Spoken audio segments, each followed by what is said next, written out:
Did you know that the materials inside your home can actually be off-gassing and impacting your health even if you don't smell it or feel it? From kitchen cabinets to insulation, flooring, and even paint, many common building materials continue to release VOCs and SVOCs long after installation. These invisible chemicals can not only irritate the lungs, trigger allergies, and disrupt hormones. Long term, they can impact sleep and energy as well as impact the nervous system. The good news is there are plenty of ways that you can mitigate these toxins instead of replacing components of your home. I'm a firm believer in the fact that you do not have to start new or build from the ground up in order to have a healthier home. There are things you can do today to help mitigate the toxins you have in your home now. But there are also ways you can plan ahead in order to create a healthier space when it's time to do your remodel, change out materials, or do a home project. So let's take a look at the 5 common building materials that have the most off-gassing in your home. I'm about to give you healthier alternatives, practical tips you can use today, and even if full replacement isn't possible, you can still make your home healthier. By the end, you will have a clear plan on how to create a healthier home for you and your family. Welcome back. I'm Amanda. I'm a building biology practitioner, a certified home inspector, and a healthy home expert. I'm the owner and creator of Healthy House on the Block, where I empower you with information, research, and knowledge on how to create a healthy home, one that actually supports your health and wellness rather than slowly burdening it down over time. Today, I'm excited to talk to you about 5 of the worst offenders when it comes to building materials in your home. And that's not to say that you need to rip your home apart. I'm going to give you strategies that you can use now when you're maybe not ready to replace these materials in order to help make your home a healthier space. So in homes built or renovated in the past maybe 20 to 30 years, you will often find materials like composite cabinets, engineered wood, spray foam insulation in newer builds, vinyl flooring, and conventional paints or finishes.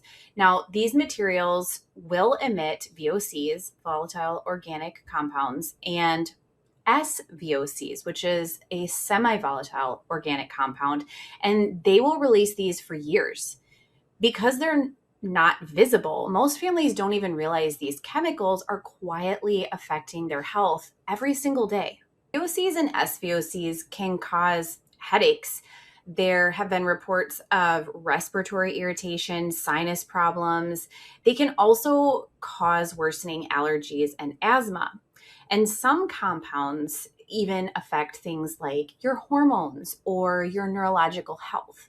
Tightly sealed homes will actually trap these chemicals, which means energy efficient homes are actually more vulnerable. And understanding which materials off-gas and how to reduce exposure is the first step to a healthier home. First up, we're going to talk about composite cabinets. These are made from MDF, which is a medium density fiberboard, particle board, or conventional plywood. These are major sources of long-term off-gassing. Even low VOC or carb compliant products release formaldehyde for years. And because cabinets take up a really large surface area and they're often in humid environments, they can significantly impact the indoor air quality.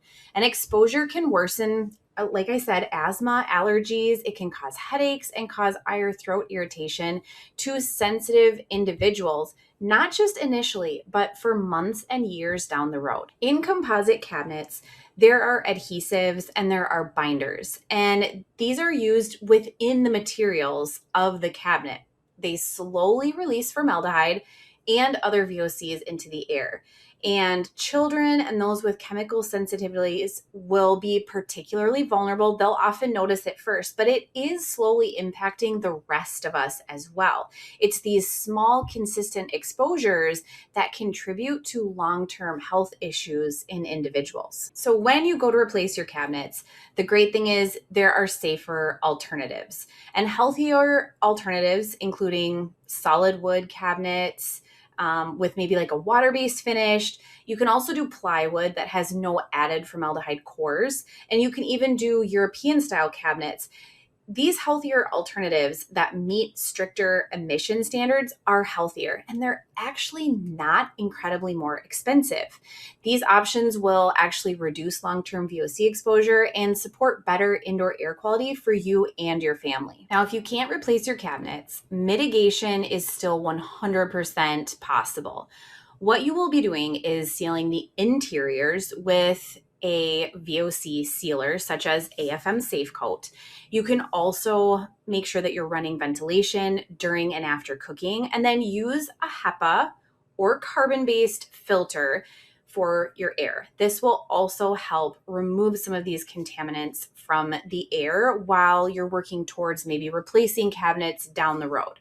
Some of the families I've worked with have noticed improvements in even headaches, sinus irritation, and that kind of morning cough after these types of interventions that they've put into place in their own homes. Are you a little unsure about where you even should be starting with a healthy house? Like, what are the first steps? After 10 plus years of hands-on experience, I know what those first steps are, and I know the steps to take that won't have you spending lots of money in the beginning, but will get you excited for all of the changes and all the potential that your house has. The truth is, creating a healthy house doesn't have to be really expensive. It doesn't have to be really complicated.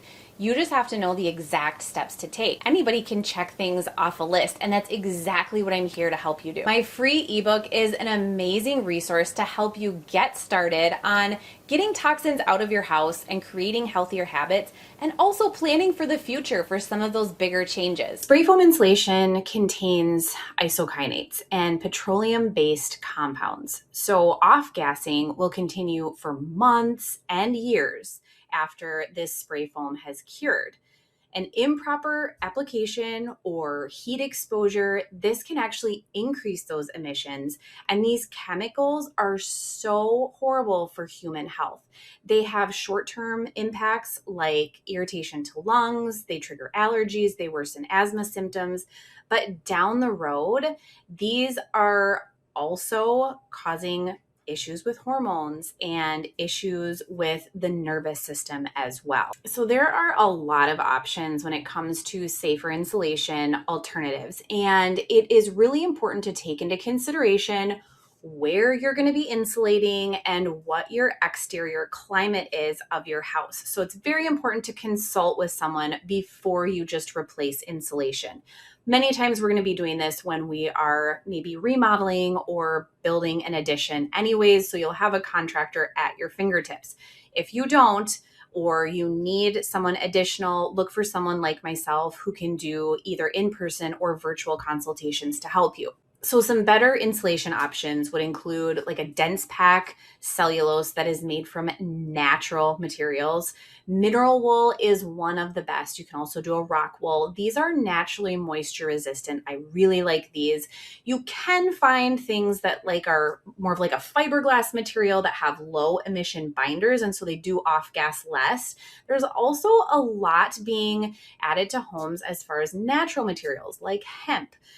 These materials provide excellent thermal performance without this long-term chemical exposure associated with spray foam. Likely, if you have spray foam, you aren't necessarily in a position to replace it. It can be very costly, and unless you're doing a huge project, it's just not the time to do it. So if you cannot replace spray foam, what we want to focus on instead is ventilation in attics and crawl spaces, and then look at some sort of low toxicity barrier coating. So this might be something to put in front of it to just kind of slow down that off-gassing into the home, and then avoid excessive heat buildup. This is a huge trigger that accelerates off-gassing. Even partial solutions can actually improve indoor air quality and reduce symptoms in sensitive individuals. In your home, there are probably plenty of engineered wood materials. We talked about this earlier with cabinets, medium density fiberboard, particle board, plywood. These can be in doors, in casing, in baseboards and trim all throughout your house. And these engineered wood products can also be in subfloors. It could be in built-in shelving, furniture that you have. They use adhesives in these manufactured woods that slowly degrade, releasing VOCs and SVOCs over months and years. Now, warm and humid conditions can actually increase these emissions, and they have been linked to neurological issues, hormone disruption, and really poor indoor air quality. The good news is when you go to replace any of these pieces of wood that are using manufactured wood, you can choose solid wood or even formaldehyde-free plywood or untreated natural wood whenever possible. So this is going to be your safer alternative. These options will reduce chemical emissions while providing the same structural and aesthetic benefits as the medium density fiberboard, plywood, or particle board. So if you have these engineered woods in your home and you can't replace them, a few things you can do are seal the edges and surfaces with something such as AFM Safe Coat. This will help seal in the VOCs so that it isn't off-gassing into your home. You can also really work to maintain balanced humidity, and this will help because we know that high levels of humidity and heat will really promote an environment where off-gassing is much higher. Another thing you can do is use an air purifier that has carbon. We do know that carbon will catch, if you will, some VOCs that are in vapor. And so you can actually remove some VOCs from the air this way. It's these small changes that reduce dust and VOC exposure, improving the indoor air quality in your home over time. So many new homes have vinyl flooring. It's widely used because it's so inexpensive, and to be honest, it's actually pretty durable. The problem is it contains PVC toxins, plasticizers, and other additives that off-gas semi-volatile organic compounds. So these are those SVOCs that we talked about. They will off-gas these for years.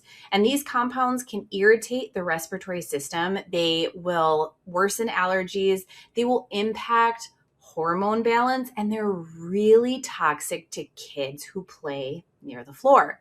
So these are sensitive to heat and sunlight, and this will accelerate all of that off-gassing, especially in rooms with direct sunlight exposure or poor ventilation. So when you go to replace your floors, the beautiful thing is you have so many healthier alternatives. This could be a natural linoleum. So you don't even have to do a product like wood or tile. You can actually find a natural linoleum. Cork is another amazing option. Tiles are often low toxin. However, you need to use a low emission grout. And of course, you can do solid hardwood. So these options provide similar durability to these toxic floors, but they don't release harmful chemicals over time. So if you're renovating or building, these materials, because of the vast surface area that they cover, will dramatically improve long-term indoor air quality. Now, if you can't replace vinyl flooring, you can still reduce exposure inside your home. So this would be ventilating rooms during the warm months, or if you have a lot of direct sunlight. You can also seal edges. If you see edges of your flooring, this can be where some of those VOCs are kind of escaping into your room, if you will. You can also make sure that you are vacuuming the surface and just doing a damp mop regularly to reduce any dust that can contain excess toxins, and then use that air purifier and air filter that we've been talking about. You want to look for something that has HEPA as well as activated carbon. And these mitigation steps can significantly improve the air quality for your entire family. Paints and finishes are all throughout our homes. Most of us have just conventional paints, stains, and any sort of finish in our home. It will release VOCs if it's just a run-of-the-mill type of finish. Even products labeled as low VOC or even zero VOC can still contain additives that emit chemicals over time. These off-gassing chemicals will contribute to so many issues, respiratory irritation, headaches. We're also looking at how they're impacting the health of our bodies when we have this long-term low-level exposure. It's particularly prevalent in children and individuals who have some sensitivities already. I have on my blog an entire guide of safer paint alternatives. What we're looking for oftentimes are mineral-based paints. We want to look for something that has been third-party tested and verified. Water-based paints. These will all provide the same coverage and color options, but they're going to significantly reduce long-term exposure to VOCs and other chemicals. Some of my favorite brands are Ecos Paint, Healthier Homes Paint, and AFM Safe Coat. Choosing a safer paint is especially important for areas like bedrooms and nurseries, and then any living area where your family is spending the most amount of time. So if you're not going to be repainting anytime soon, or changing finishes is not an option, just like all of the other areas of our home, mitigation is the number one step. So we want to ventilate your home during these warmer months. This means using exhaust fans, running your HVAC system on instead of auto, opening windows whenever you can. And then when your home is closed up, we need to be filtering that indoor air. Again, HEPA filter and activated carbon filter. Even small interventions like these can actually make a measurable difference in air quality and in symptom reduction. So the good news is you do not have to replace everything at once. I want you to prioritize rooms where your family spends the most amount of time. These are the rooms that can have the biggest impact on your health and wellness. So this would look like bedrooms and living areas, even a kitchen, and focused first on materials that off-gas the most. So this might be your flooring, this might be cabinets. Small strategic changes can have a bigger impact than trying to tackle every single area at once in your home. So even if you're on a budget, there are steps that create measurable improvements in your home. It would look like these types of steps. First off, we need to seal surfaces. So we need to seal in anything that has VOCs. The second step is to ventilate regularly. Open windows, run your HVAC filters or your HVAC system through the appropriate filters, and then filter indoor air with an air purifier or anywhere you can add a filter. And then finally, the last step is to replace materials gradually when possible. The families that I've worked with often notice improvements to their overall health when they've implemented this system of steps. The truth is that multiple studies support these exact strategies. Research shows that composite wood products, spray foam insulation, and vinyl flooring release VOCs for years, and that improved ventilation, filtration, and material selection will reduce chemical exposure. So applying these strategies is backed by science, and it has real benefits for families. So here's what I want you to take away from this video. Composite cabinets, spray foam insulation, engineered wood, vinyl flooring, and paints are some of the biggest off-gassing culprits in your home. However, safer alternatives exist for each of these materials. And if you can't replace the materials, mitigation is key. So sealing, ventilating, and filtering, these all work towards mitigation, even when you can't replace everything. And finally, prioritize high-use rooms and materials for maximum impact. These steps lead to a healthier, more comfortable home for you and your family. Even small changes, adding filtration, sealing surfaces, increasing ventilation, they all improve indoor air quality and they all reduce exposure to harmful chemicals. You don't have to do everything at once. You can start with the materials that affect your family most or that are ready to be replaced, and then gradually implement safer alternatives over time. Now, to get a complete breakdown of all 5 materials, step-by-step solutions, and alternative options, I would invite you to visit the full blog post. I have it linked above and below. And it's understanding what's in your home that is that first step to creating a truly healthy space for you and your family. As always, thank you so much for being here. I hope you were able to take at least one idea from this week's video and apply it to your own home and your own healthy home strategy. If you found this video helpful, definitely give it a like and be sure to subscribe to my channel because I am here every single week with new tips and new advice on how to create a home that actually supports your health and your wellness.